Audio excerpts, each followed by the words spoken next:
அன்பு உறவுகளுக்கு வணக்கம். எல்லோரும் நல்லா இருக்கீங்களா? சாப்பிட்டீங்களா? சரி வாங்க வீடியோக்குள்ளே போகலாம்.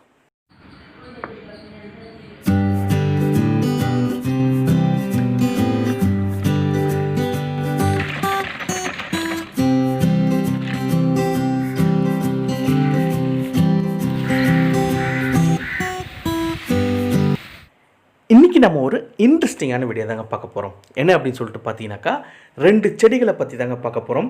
இந்த 2 செடிகள் உங்களுடைய தோட்டத்தில் இருந்ததுனாக்கா நீங்கள் பெரிய அதிர்ஷ்டசாலி அப்படின்னு தான் சொல்லணும். ஏன்னாக்கா இந்த வீடியோவை முழுமையாக பார்த்த பிறகு அதை பற்றி உங்களுக்கு புரியும். இந்த 2 செடிகள் உங்களுடைய தோட்டத்தில் இல்லைனாலும் பரவாயில்ல, இனி வரும் மழைக்காலங்களில் கண்டிப்பாக முளைக்கும். சரி வாங்க இந்த 2 செடியை பற்றி விரிவாக பார்க்கலாம். இப்போ நீங்கள் பார்த்துட்டு இருக்கீங்க பார்த்தீங்களா, இந்த செடியோடைய பேர் வந்து குப்பைக்கீரை அப்படின்னு சொல்லுவாங்க. இது நம்ம கார்டனில் தானாகவே முளைக்கும். குப்பைகளில் அதிகமாக முளைக்கிறதுனால குப்பைக்கீரை அப்படின்னு சொல்லுவாங்க. குப்பையில் தான் முளைக்குது அப்படின்னு சொல்லிட்டு அசால்ட்டாக நினச்சிடாதீங்க. இதில் அவ்வளவு மருத்துவ குணங்கள் இருக்குது. இந்த கீரையை வச்சு நமக்கு செடிக்கு தேவையான கரைசலும் செய்யலாம். அதை லாஸ்ட்டாக நான் சொல்கிறேன். இப்போது இந்த கீரையை நீங்கள் சின்ன செடியாக இருக்கும்போது எப்படி இருக்கும் அப்படின்னு சொல்லிட்டு பார்த்தீங்கன்னாக்கா அதை பிடுங்கி போட மாட்டீங்க. இப்போ அது எப்படி இருக்குன்றத பார்க்கலாம். இந்த கீரை நம்மளுடைய கார்டனில் முளைக்கும் போது இப்படி தாங்க இருக்கும். நிறைய பேர் களைச்செடிகள் அப்படின்னு சொல்லிட்டு இதை பிடுங்கி போட்டுடுறாங்க. அதுக்காக தான் நான் சின்ன செடியில் எப்படி இருக்கும் அப்படின்றத காட்டுறேன். அதுக்கப்புறமா இந்த மாதிரி கொஞ்சம் வளர்ந்து வரும். உங்களுக்கு பார்த்தாலே தெரியும். இனிமேல் இந்த மாதிரி செடிகளை பார்த்தீங்க அப்படின்னாக்கா பிடிங்கெலாம் போட்டுறாதீங்க. இந்த கீரையோடைய மருத்துவ குணங்கள் என்னென்ன அப்படின்னு சொல்லிட்டு பார்க்கலாம். இந்த கீரையை சாப்பிட்டாக்கா நோய் எதிர்ப்பு சக்தியை வந்து அதிகரிக்குது. நிறைய பேர் ரொம்ப ஒல்லியாகவே இருப்பாங்க. அவங்கெல்லாம் இந்த கீரையை சாப்பிட்டிங்கனாக்கா உடல் எடை வந்து அதிகரிக்கும். பசியே எடுக்க மாட்டுதுன்னு நிறைய பேர் சொல்லிட்டு இருப்பாங்க. அவங்க எல்லாமே இந்த கீரையை சமைச்சு சாப்பிட்டிங்கனாக்கா பசியை வந்து தூண்டும். முக்கியமான பிரச்சனை மலச்சிக்கல், அதை வந்து இது சரி செய்துங்க. நரம்பு தளர்ச்சி, மூட்டு வலி, வாத பிரச்சனை இதெல்லாம் இருந்ததுனாக்கா இந்த கீரையை வேப்ப எண்ணெய், விளக்கெண்ணெய் சேர்த்து வதக்கி அதை நம்ம மூட்டில் கட்டி வச்சோம் அப்படின்னாக்கா அந்த மூட்டு வலி பிரச்சனை எல்லாமே வந்து சரியாகும். கெட்ட கொழுப்புகளை எல்லாத்தையுமே வந்து இது கரைக்குதுங்க. அப்புறம் வயிற்றில் இருக்கிற கோளாறு பிரச்சனை, நீரிழிவு நோய், தோல் வியாதிகள், நீர் சுருக்கு, நீர் கடுப்பு இது எல்லாத்தையுமே சரி செய்யுது. இதில் கால்சியம் சத்து அதிகமாக இருக்கிறதுனால எலும்பு வளர்ச்சி, உடல் வளர்ச்சி எல்லாத்துக்குமே இது உதவுதுங்க. இந்த கீரையில் என்னென்ன சத்துக்கள் இருக்குது அப்படின்னு பார்த்தோன்னாக்கா, கால்சியம் சத்து இதில் இருக்குங்க. பொட்டாசியம் சத்து, இரும்பு சத்து, விட்டமின் ஏ, விட்டமின் சி, அப்புறம் நார் சத்துக்கள் நிறையா இருக்குது. நோய் எதிர்ப்பு சக்தியை ரொம்பவே அதிகப்படுத்துது இது. இந்த கீரையை எப்படி சமைச்சு சாப்பிட்லாம்னாக்கா கலவு கீரை அப்படின்னு சொல்லுவாங்க. அதாவது எல்லா கீரையும் சேர்த்து இதை சமைச்சு சாப்பிட்லாம். தனியாக கூட நம்ம சமைச்சு சாப்பிட்லாம். முக்கியமாக இதில் ரொம்ப இந்த கீரையை முத்த விடக்கூடாது. பிஞ்சிலேயே பறித்து சாப்பிட்டா தான் ரொம்ப டேஸ்ட்டாகவும் இருக்கும். இதோடைய சத்துக்களும் நமக்கு கிடைக்கும். கிராமங்களில் மக்கள் வந்து வயல்வெளியில் இந்த கீரை, பசலைக்கீரை இது போல் நிறைய கீரையை பறித்து அது எல்லாத்தையுமே சேர்த்து கடைஞ்சி சாப்பிடுவாங்க. இது பேர் வந்து கலவக்கீரை கடைசல் அப்படின்னு சொல்லிட்டு சொல்லுவாங்க. அதில் எவ்வளோ சத்துக்கள் வந்து இருக்குது. ஓகேங்க, இந்த செடியை பற்றி விரிவாக பார்த்துட்டோம்.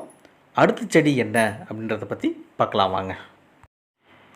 இந்த செடியோடைய பேர் வந்து சிறு பசலை கீரை அப்படின்னு சொல்லுவாங்க.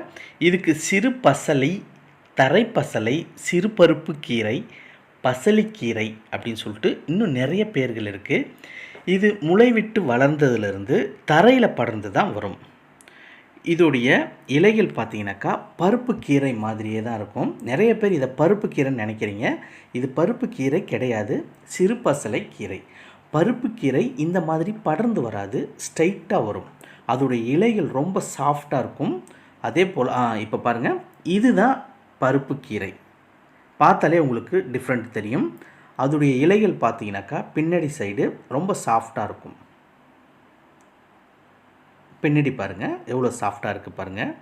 இப்போ உங்களுக்கு அடையாளம் தெரிஞ்சிருக்கும் பருப்பு கீரைக்கும் சிறு பசலை கீரைக்கும். பருப்பு கீரை நம்ம விதை போட்டு வளர்க்குறது. சிறு பசலை கீரை தானாகவே வந்து நம்ம கார்டனில் முளைச்சி வர்றது. இந்த சிறு பசலை கீரை சின்ன செடியாக இருக்கும்போது எப்படி இருக்கும் அப்படின்னு பார்க்கலாம். இப்படி தாங்க இருக்கும்.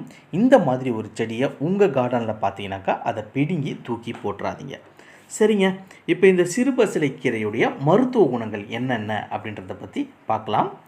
இதோடைய இலைகள் அதிக நீர் சத்து வாய்ந்ததுங்க. இது ரொம்ப குளிர்ச்சியை தரக்கூடியது.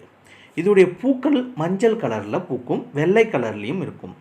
இதில் vitamin A, vitamin C, vitamin B, minerals, magnesium, potassium, calcium, carbohydrate, கொழுப்பு சத்துக்கள் நிறையவே இருக்குது.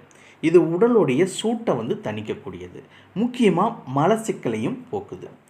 இதில் அதிக இரும்பு சத்துக்கள் இருக்குங்க. ரொம்ப குளிர்ச்சியை தரக்கூடியது. கண் பார்வையை சரி செய்து சிறு குழந்தைகளுக்கு எலும்பு வளர்ச்சியை அதிகப்படுத்தும். அடுத்தது சிறுநீர் சம்பந்தமான நீர்க்கடுப்பு, நீரடைப்பு இது எல்லாத்தையுமே போக்கும். பசியின்மை, அஜீரணம் இருக்குது பார்த்தீங்களா, அவங்க எல்லாமே இதை எடுத்துக்கலாம். விந்தணுக்களை ரொம்பவே அதிகப்படுத்துதுங்க. பித்தத்தை சரி செய்யக்கூடிய ஆற்றல் இந்த கீரைக்கு உள்ளதுங்க. அப்புறம் வாந்தி வருது பார்த்தீங்களா, அது எல்லாத்தையுமே சரி செய்யுது. பெண்கள் பால் சுரக்கிறதுக்கு இந்த கீரையை சாப்பிடலாம். குளிர்ச்சியாக உள்ளவங்க ரொம்ப அதிகமாக சாப்பிடக்கூடாது. பருப்பு வச்சு இதை கடையலாம். களவு கீரை போலையும் கடையலாம். இதுதாங்க களவு கீரை. நான் சொன்னேன் பார்த்தீங்களா, எல்லா கீரையும் சேர்த்து அதுக்கப்புறமா சமைக்கிறது. இதை சூப்பு வச்சு கூட நம்ம குடிக்கலாம். ஓகேங்க, தானாகவே முளைக்கிற இந்த 2 செடிகளில் எவ்வளோ மருத்துவ குணங்கள் இருக்குது பாருங்கள். அதை எப்படி சமைச்சு சாப்பிடலாம் அப்படின்றத பற்றியும் பார்த்துட்டோம். இருங்க போயிடாதீங்க. இதுக்கப்புறம் தான் முக்கியமான விஷயம் இருக்குது. இந்த 2 செடியை வச்சு நம்ம செடிகளுக்கு தேவையான கரைசலையும் தயாரிக்கலாம். இதை பூச்செடிகளுக்கும் கொடுக்கலாம், காய்கறி செடிகளுக்கும் கொடுக்கலாம், தாறுமாறான விளைச்சலையும் எடுக்கலாம். சரி வாங்க அந்த கரைசலை பற்றி பார்க்கலாம்.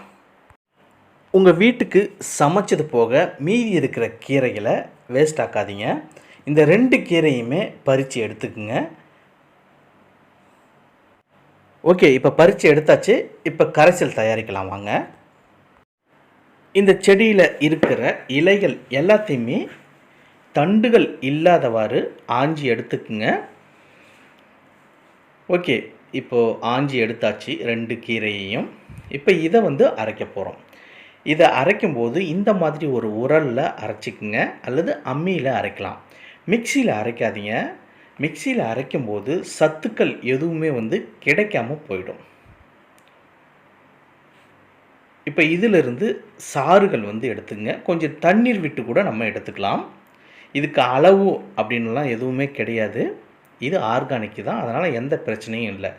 இதை நம்ம வேர் பகுதியிலையும் ஊற்றலாம், இலைகள் மேலேயும் தெளிக்கலாம். அதனால் வடிகட்டி எடுத்துக்கங்க. இலைகள் மேலே தெளிக்கிறதுக்கு 1 லிட்டருக்கு 10 ml போதும். ஓகே, இப்போது நம்ம இலைகள் மேலே தெளிக்கிறதுக்கு கரைசல் தயாராகிடுச்சு. வேர் பகுதியிலையும் நம்ம இதை ஊற்றலாம். அதுக்கு வடிகட்டணும் அப்படின்ற அவசியம் இல்லை. வேர் பகுதியில் ஊற்றும்போது 1:2, இது 1 லிட்டர் எடுத்துக்கிட்டிங்க அப்படின்னாக்கா 2 லிட்டர் தண்ணீர் சேர்த்து நம்ம ஊற்றலாம். இதை பூச்செடிகளுக்கு ஊற்றும்போது நிறைய பூக்கள் பூக்கும். ஏற்கனவே நான் சொல்லியிருந்தேன், இதில் மெக்னீஷியம் கண்டென்ட்டு இருக்குது, அதுவும் இல்லாமல் பொட்டாசியம் கண்டென்ட்டும் இருக்குது. இது நிறைய பூக்கள், பெரிய பெரிய பூக்கள் பூக்க வைக்கிறதுக்கு ரொம்பவே யூஸ்ஃபுல்லாக இருக்குது. அடுத்தது காய்கறி செடிகளுக்கும் நம்ம ஊற்றலாம். காய்கறிகள் எல்லாமே தரமான காய்கறிகளாக வரும், பெரிய பெரிய காய்கறிகளாக வரும், அதிக காய்கறிகளாக வரும். அப்புறம் மிளகாய் செடியெலாம் இருக்குது பார்த்தீங்களா, அதில் இருக்கிற இலை சுருட்டல் ப்ராப்ளத்தை கூட இது சரி செய்யுதுங்க. இதை வேர்பகுதியிலையும் ஊற்றலாம், இலைகள் மேலேயும் நம்ம தெளித்து விடலாம். இப்போ எல்லாருமே ஆடிப்பட்டத்துக்கு கொடி வகைகள் நிறைய போட்டிருப்பீங்க. அந்த கொடி வகைகளுக்கு வேர் பகுதியில் இந்த கரைசலை ஊற்றி விடுங்க. நீங்களே நம்ப மாட்டீங்க, கொடி வகைகளில் அதிக காய்கள் காய்க்க ஆரம்பிக்கும். இந்த கரைசலை இலை வழியாக கூட நம்ம கொடுக்கலாம். புதுசாக நாற்றுகள் முளைச்சி வருது பார்த்தீங்களா, அது மேலே நம்ம தெளிக்கிறதுனால நாற்றுகள் எல்லாமே ஆரோக்கியமாக வரும். இதில் கால்சியம் சத்து, மெக்னீசியம் சத்து இருக்கிறதுனால தண்டு வளர்ச்சியாகவும் வேர் வளர்ச்சி அதிகமாகவும், இலை சுருட்டு ப்ராப்ளங்கள் சரியாகும். இரும்பு சத்தும் இருக்கிறதுனால இலைகள் மஞ்சளாக மாறுது பார்த்தீங்களா, அது எல்லாமே சரியாகும்.